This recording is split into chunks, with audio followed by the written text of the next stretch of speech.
እና ይሄን ነገር ሚዲያ ላይ አይቼ ኮመንት ሳነብ ምን እንዳገኘሁ ታውቃላችሁ? ያው እንተዋወቃለን አይደል? ሀበሻ ምን አይነት ሰው ባህሪ እንዳለው ግልጽ ነው፣ ይታወቃል። ግን ኮመንት ላይ ለፕሮፌት ማን ነበር ሙሽራው ስሙ? ቃል ኪዳን። ቃል ኪዳን፣ እኔ በግሌ ላንተ የምመኝልህ የአብርሃምና የሳራ ያድርግላችሁ ነው የምለው። ብዙ ኮመንት ኔጌቲቭ ሆኖ ነው ያገኘሁት። እኔ ሚስትህን ሚዲያ ላይ ለምንድነው ያወጣሃት?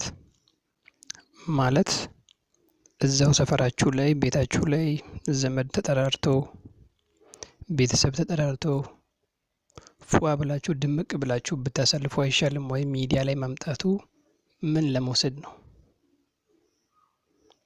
ይሄን የምለው ምክንያቱም ብዙ መጥፎ ነገር ስላየሁ ነው። ለምን ይባላል እንደዛ? ሙሽራክ ላይ ለምንድነው እንደዚህ አይነት ቃላቶች የሚሉት? ለምን ይባላል? ለምን ትሰማለች?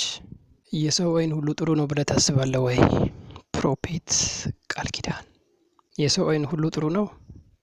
ሰዎች እኮ ምናልባት እናንተ በምትበሉት ነገር ላይ አይናቸው ሊያርፍ ይችላል። በምትጠጡት ነገር ላይ አይናቸው ሊያርፍ ይችላል።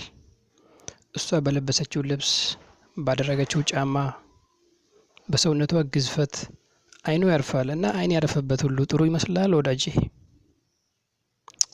እኔ አይመስለኝም። የመበላት እድሉ ሰፊ ነው።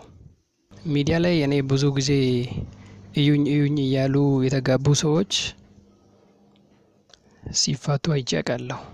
በርግጥ ውፍረቷ ትንሽ ያልተለመደ ሊሆን ይችላል። በርግጥ ይሄ የራሷን ኔቸር ነው፣ እኛ አይመለከተንም። ግን በሷ ላይ ሰዎች እንዲናገሩ ክፉ ነገሮችን፣ ክፋቶችን፣ ቃላቶችን በኮመንት እንዲጽፉ በክፉ እሷን እንዲያወሩ ለምን ይሆናል? ለምን ታደርጋለህ? ሙሽሮቻችንን ብንጠብቅ ይሻላል ባይ ነኝ እኔ። ለማንኛውም ሙሽራን ጠብቃት።